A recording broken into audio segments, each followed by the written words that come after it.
পশ্চিমবাংলা সবচেয়ে বড় ব্যবসায়ী এখন নবান্নে বসে, গোটা রাজ্যকে তোলাবাজির কারবার করে দিয়েছে। আমরা নবান্ন করে এসেছিলাম, কিন্তু আমাদের 14 গোষ্ঠী কি এখন ওখানে বসে আছে নাকি? লাল ঝান্ডা নবান্ন তৈরি করে এসেছিল, তা লাল ঝান্ডা কি আদি অনন্ত কাল ধরে সরকার চালাতো? না, নবান্ন তৈরি হয়েছিল পশ্চিমবঙ্গ সরকারের জন্য, সরকারের নবান্ন। আজকে সেই নবান্নে মুখ্যমন্ত্রী মমতা বন্দ্যোপাধ্যায় নিজের সচিবালয় খুলেছেন। হলদিয়া পেট্রোকেমিক্যালস, এই আসবার সময় নন্দকুমার থেকে ডান দিকে ঘুরে এলাম, সোজা চলে গেলে হলদিয়া। এত বড় এ রাজ্যের বুকে ঈদ পালন হতো, এ রাজ্যের বুকে দুর্গা পুজো হতো, এ রাজ্যের বুকে কালী পুজো হতো, এ রাজ্যের বুকে ধুমধাম করে মানুষ তার নিজের উৎসব পালন করতেন। কিন্তু লাল ঝান্ডার জ্যোতি বোস আর বুদ্ধদেব ভট্টাচার্য কোনোদিন রাজনীতির সাথে ধর্মকে গুলিয়ে দেয়নি, আর দেয়নি বলেই বাংলাটা সুরক্ষিত ছিল। বাংলার বুকে কোনোদিন ধর্ম আর রাজনীতি মিলেমিশে একাকার হয়ে যায়নি। আজকে তৃণমূল আর বিজেপির নেতাদেরকে দেখলে মনে হয় এরা যেন যেমন খুশি তেমন সাজোর প্রতিযোগী হয়েছে। কে কখন হিন্দু সাজছে, কে কখন মুসলমান সাজছে, শুধুমাত্র ভোটের জন্য। এই পাশের বিধানসভা নন্দীগ্রাম বিধানসভা, নন্দীগ্রামের বিধায়ক শুভেন্দু বাবু আজ থেকে 5 বছর আগে যিনি তৃণমূলের নেতা ছিলেন, 5-6 বছর আগে ঈদের সময়তে, সেই সময়তে আমরা দেখতাম মাথায় ফেজ টুপি পরে নামাজ পড়ার ভান করে গোটা পূর্ব মেদিনীপুর জুড়ে তার ছবি ছড়িয়ে পড়তো। ঠিক একই রকমভাবে রেড রোডে নামাজ পড়বার ভান করে মমতা বন্দ্যোপাধ্যায় রাজ্যের মুখ্যমন্ত্রী ঠিক ঈদ আসলেই, ঠিক ঈদের আগেই মাথায় টুক করে হিজাবটা টেনে নিয়ে তিনি বসে পড়তেন।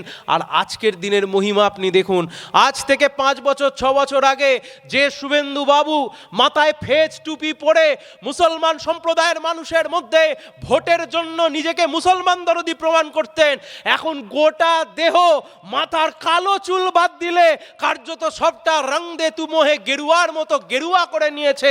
গিরগিটি ছাড়া আর কিছু বলা যেতে পারে না। এমন নেতাদেরকে আমাদের দিকে তাকিয়ে দেখুন।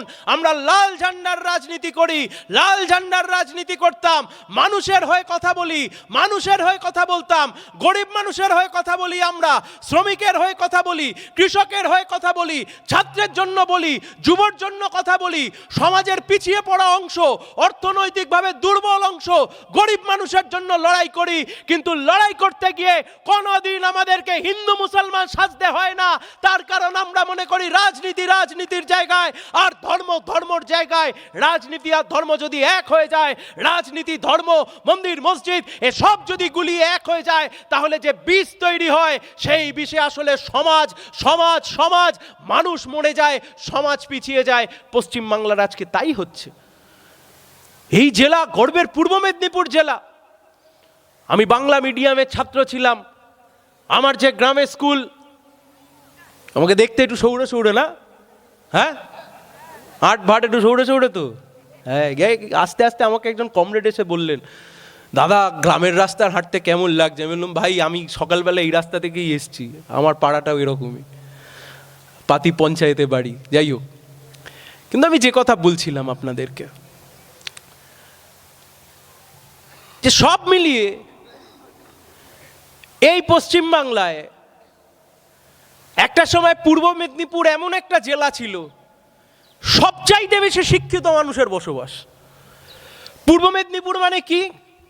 বামফ্রন্টের জমানা, লাল ঝান্ডা, 34 বছর রাজ্যের শাসনভার সামলাচ্ছে বামফ্রন্ট, দায়িত্বভার দিয়েছে। 7 বার মন্ত্রিসভা তৈরি করেছি আমরা। মাধ্যমিকের রেজাল্ট বেরোতো, উচ্চ মাধ্যমিকের রেজাল্ট বেরোতো। কলকাতার তাবড় তাবড় বড় বড় স্কুল থাকতে পারে, কলকাতার অনেক বড় বড় ইংরাজি মাধ্যম স্কুল থাকতে পারে, কিন্তু যখন রেজাল্ট বেরোতো তখন আমরা দেখতাম পূর্ব মেদিনীপুর হোক, বাঁকুড়া হোক, পুরুলিয়া হোক, এই সমস্ত জেলার ছেলেমেয়েরা, এই সমস্ত জেলার ছাত্রছাত্রীরা তারা মাধ্যমিক উচ্চ মাধ্যমিক পরীক্ষায় প্রথম হতেন, দ্বিতীয় হতেন, তৃতীয় হতেন। কি ঠিক বলছি তো? ঠিক তো? একটা সময় ছিল গোটা রাজ্যের আপনি যেখানে খুশি চলে যান, যেখানে খুশি আপনি যে রাজ্যের মধ্যে চলে যান, এমন কোনো স্কুল খুঁজে পাবেন না যে স্কুলে অন্তত পূর্ব মেদিনীপুরের একজন শিক্ষক শিক্ষিকা পাওয়া যাবে না।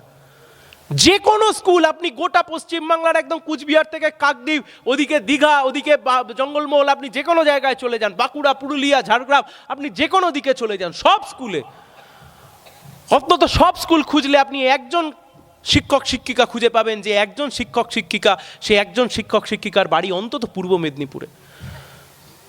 এই তো পূর্ব মেদিনীপুর, এই তো পূর্ব মেদিনীপুরের মাটি, এই তো পূর্ব মেদিনীপুর। এই পূর্ব মেদিনীপুরের মানে শিক্ষা, এই পূর্ব মেদিনীপুর মানে মেধা, জ্ঞান। একের পর এক সরকারি স্কুল, বিশ্ববিদ্যালয় তৈরি হলো, এই জেলার ছেলেমেয়েরা পড়াশোনা শিখলো, নিজেদেরকে এগিয়ে নিয়ে গেল। 15 বছর হয়ে গেল পরিবর্তনের সরকার চলছে। মমতা বন্দ্যোপাধ্যায় তৃণমূল কংগ্রেসের 15 বছরের সরকার। 15 বছর আগে এই জেলা গর্ববোধ করতো যে এই জেলা পূর্ব মেদিনীপুরের মাটি। এই জেলা মাধ্যমিকে প্রথম হয়, মাধ্যমিকে দ্বিতীয় হয়, উচ্চ মাধ্যমিকে তৃতীয় হয়। আর মুখ্যমন্ত্রী মমতা ব্যানার্জির আমলে দুর্গাপুজোর সময়তে হোক আর কালী পুজোর সময়তে হোক, যে ছুটি পড়ে বা গরমের ছুটিতে হোক, পূর্ব মেদিনীপুর জেলা এখন প্রথম স্থান অধিকার করে। কোনো শিক্ষার দিক থেকে নয়, দীঘায় নাকি এত মদের দোকান তৈরি করেছে আর এত মদ বিক্রি করছে, পূর্ব মেদিনীপুরের জেলা নাকি মদ বিক্রিতে প্রথম স্থান নিয়ে চলে আসছে। কার লাভ হচ্ছে? কার লাভ হচ্ছে? কোথায় যাবে এই জেলার ছেলেমেয়েরা? এই পাশের এলাকা নন্দীগ্রাম, আলোচনা থাকতে পারে, সমালোচনা থাকতে পারে, আপনি ঠিক ভুল বলতে পারেন। সিঙ্গুর হতে পারে, নন্দীগ্রাম হতে পারে, শালবনী হতে পারে। আমরা যা করতে চেয়েছিলাম তা কি সিপিএম এর জন্য করতে চেয়েছিলাম? আমরা নবান্ন তৈরি করে এসেছিলাম বস্ত্র ব্যবসায়ীদের জন্য। ওখানে আজকে আর বস্ত্র ব্যবসায়ীরা বসে না, ওখানে সবচেয়ে বড় ব্যবসায়ী বসে।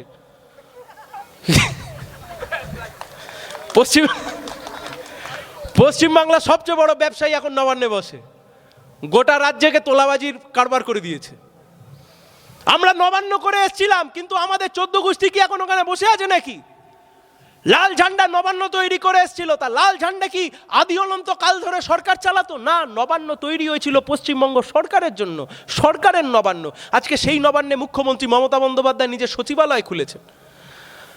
হলদিয়া পেট্রোকেমিক্যালস, এই আসবার সময় নন্দকুমার থেকে ডান দিকে ঘুরে এলাম, সোজা চলে গেলে হলদিয়া।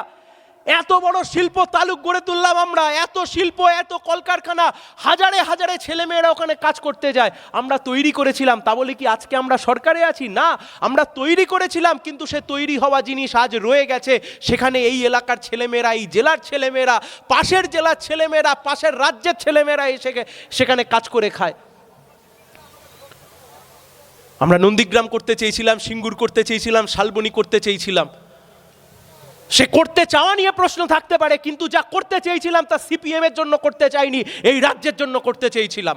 আজকে চোখ খুলে তাকিয়ে দেখুন, সেই দিন নন্দীগ্রাম নিয়ে মানুষকে ভুল বোঝানো হয়েছিল। সেই দিন নন্দীগ্রাম নিয়ে গোটা রাজ্য জুড়ে বামফ্রন্টের বিরুদ্ধে শুধুমাত্র লাল ঝান্ডাকে সরিয়ে দেওয়ার জন্য মাওবাদী, বিজেপি, তৃণমূল